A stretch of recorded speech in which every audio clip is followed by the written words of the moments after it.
Something that's common today in video games is character customization, whether it's character creation where you're selecting a height and a size and maybe a race and a bunch of different options, or adding items and upgrades along the way to your characters. Your game probably needs to support some sort of visual customization system. Now, when I first started game development, I used to think that building a character customization system must be some crazy, complex, really hard to do thing.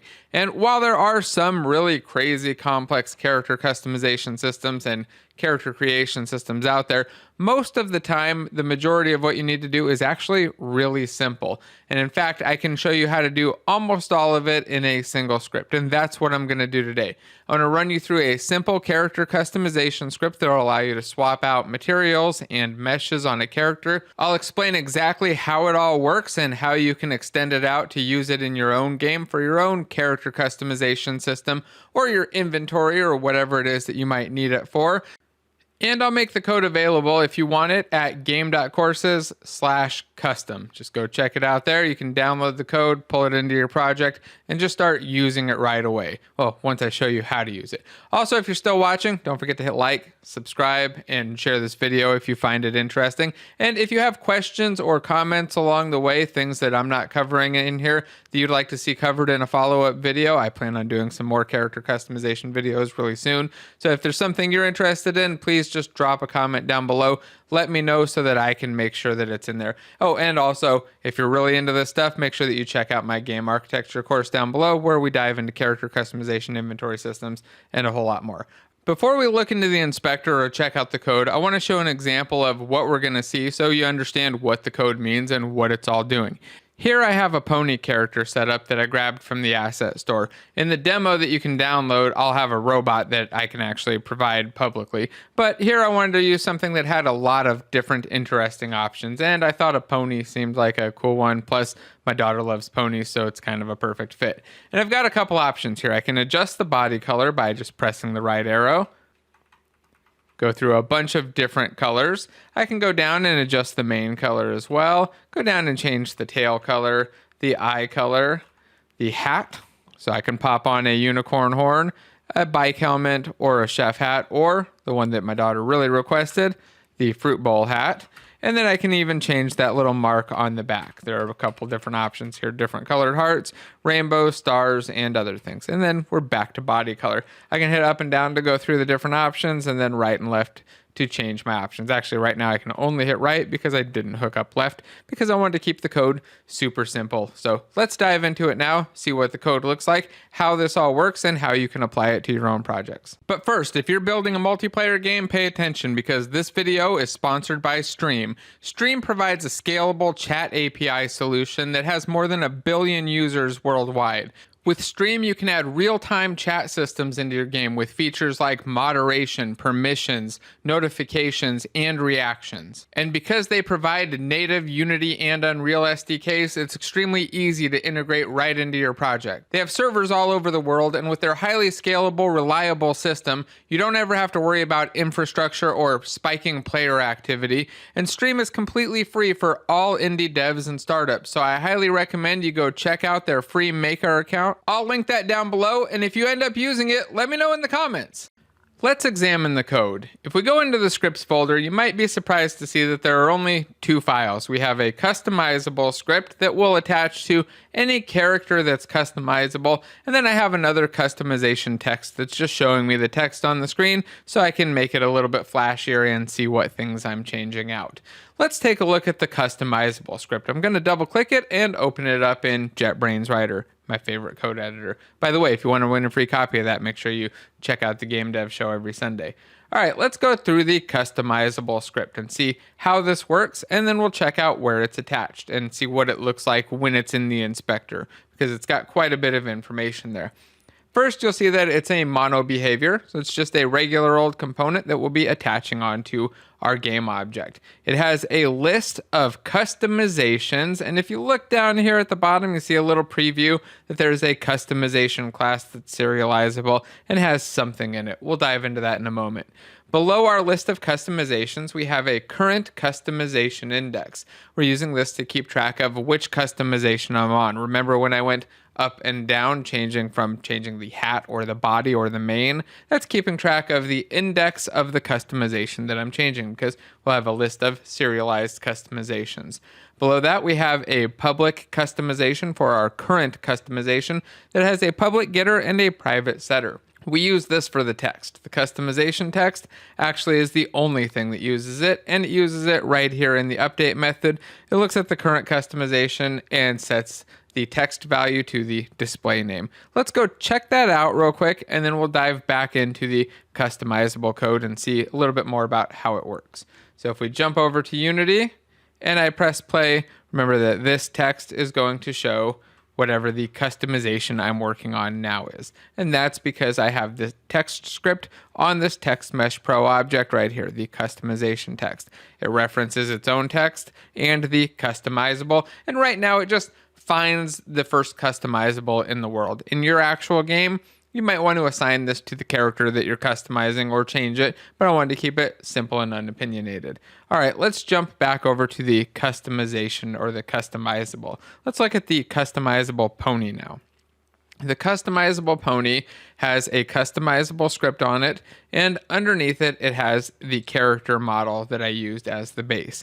To start this, all I did was take a character, a winged unicorn, drag it out, right-click, choose create an empty parent, and then assign that script to it, the customizable. I'm going to undo that because I don't need to do it twice.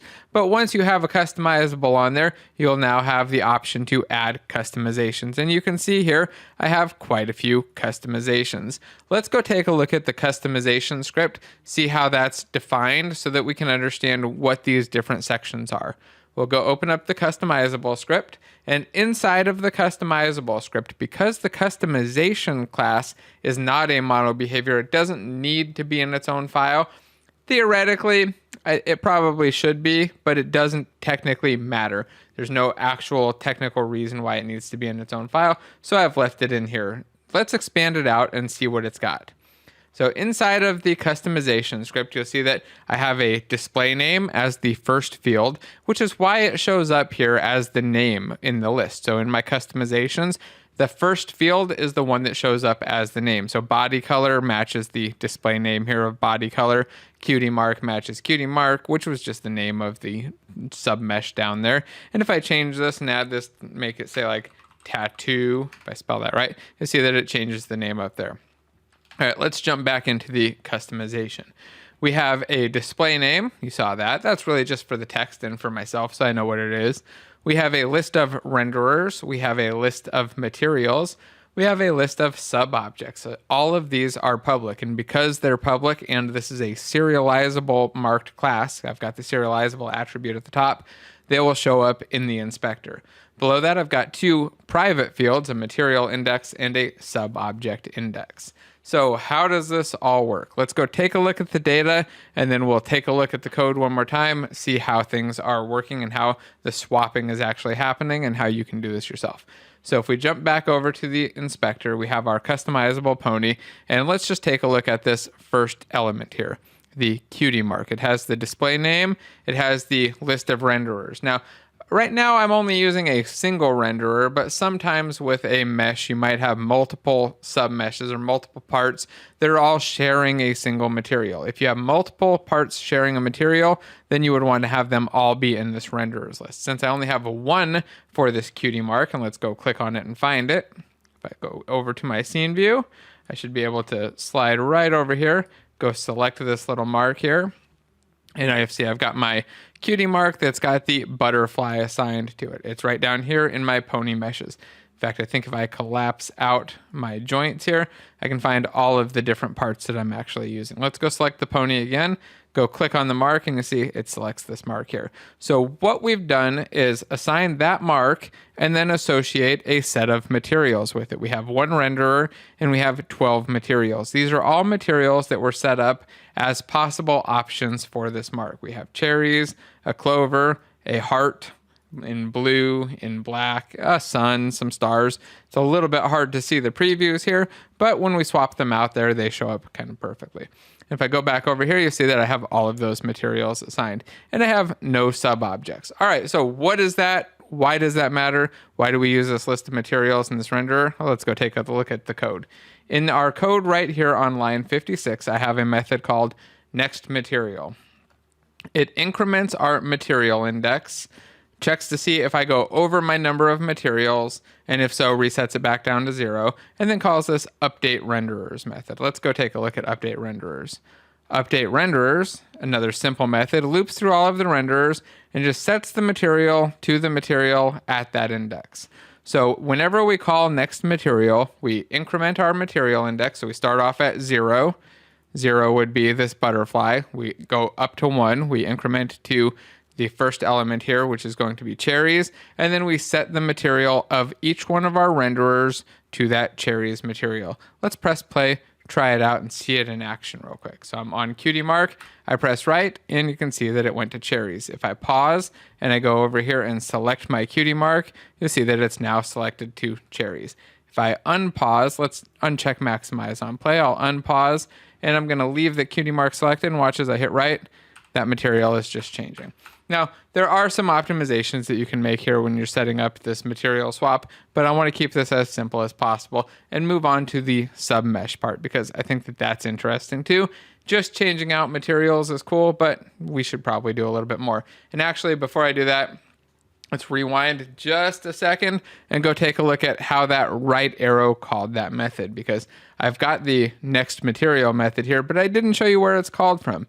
That right now is actually in kind of an ugly, unhappy place in my Customizables update method. Let's go expand that out and see what it looks like.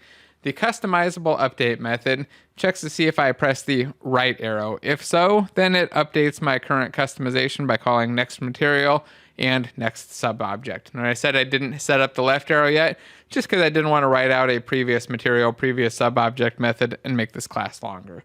Let's see what else we've got in here though, because we also have this select customization with up-down arrows. I've extracted this out because it's not super exciting code, but let's see what it does anyway. It checks to see if we press the down key or the up key, so my up and down arrows, and then modifies my current customization index. Then it deals with wrapping, so if I go too low, it goes to the last one. If I go too high, it goes to the first one. And then finally, it sets that current customization to the entry in that list. So this is how I select which customization I'm working on. Hitting the right arrow adjusts the material, but it also adjusts the sub-object. Let's take a look at the sub-object adjustment now and see how we're doing that with hats and how you might do this with weapons, blasters, or whatever different type of thing you want. Perhaps you want to swap out your hands with different types of hands, or your feet with booster feet like these. This is all accomplished with the next sub-object call, which is also very simple. You'd be surprised just how easy a lot of this is. We increment our sub-object index and then do a check to make sure we don't go over, loop back to the first, call and update sub-objects, and then loop through each one of our entries. And here we use a for loop instead of a for each so that we have an indexer, and we just set the active to either true or false based on whether or not the index is equal to our sub-object index. So this is the index of the one that we want active. Everything else will be false or inactive. Now, the reason that we have these in separate methods, by the way, the update renderers and update subobjects, is because we need to call them from the awake of our customizable as well. We need to do some initial state setup to make sure that we have the correct subobjects and the correct renderers enabled. This is also where you could do something like loading up your saved character data. Instead of doing it in awake, you could have a load settings or a load info that loads up your customizations, and all it really needs to do is keep track of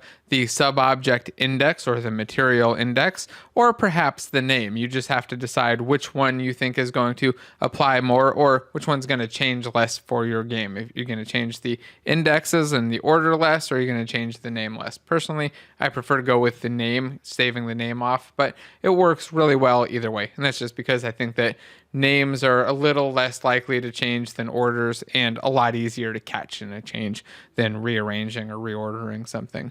Before I start blabbing about all of the more advanced cases though, let me show where this is set up in the inspector.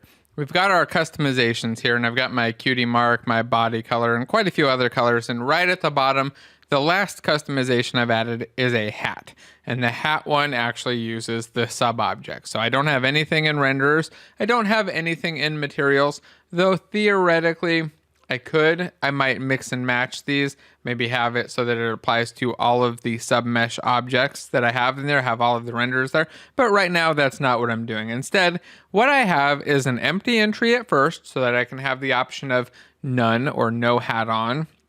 I then have my horn, which is actually part of this object initially.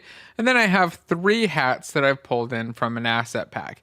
I took these hats, made them children of the head, rescaled them and adjusted them because when I first dropped a hat on, well, they were huge. Let me just show you. Let's take an astronaut helmet. We drop it on there. You can see it was enormous, so I just went in, scaled it down. Let's do it right now. We'll scale it right down, adjust the rotation a bit so that it's kind of facing the right way. And it certainly looks a little bit strange on a pony, but I think that we'll still leave it there. So I'm going to leave it as a strange little hat. We can add that as a customization part by going to the customizations, finding the hat, finding the sub objects, and then just dragging it right on here as an additional sub object. Now, when I hit play and then go down to my hat, I can go over and choose a astronaut hat that is terribly placed, but I think that you get the idea of how it works. So let's stop playing and just briefly talk a little bit more about character customization. Again, if you want to just grab this script and grab the project, just go to game.courses/customization or customize, whatever the link is. It'll be on the screen and down below. And also don't forget to hit like and subscribe and all that stuff while I'm just blabbing now.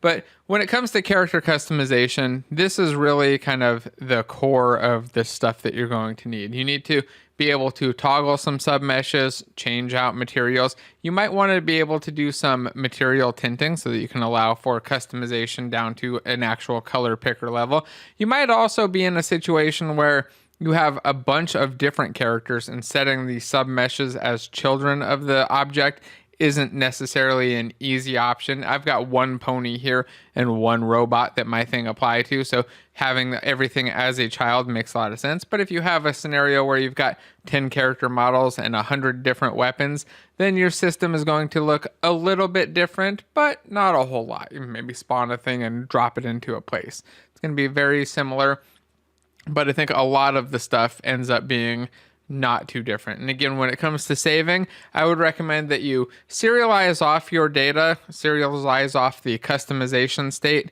with the names instead of the indexes of the things that you have.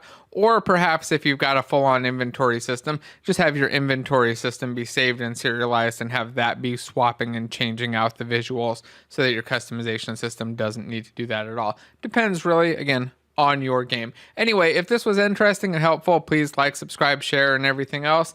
And also, if you want to implement chat in your game, don't forget to check out Stream by clicking the link in the description and sign up for their free Makers account.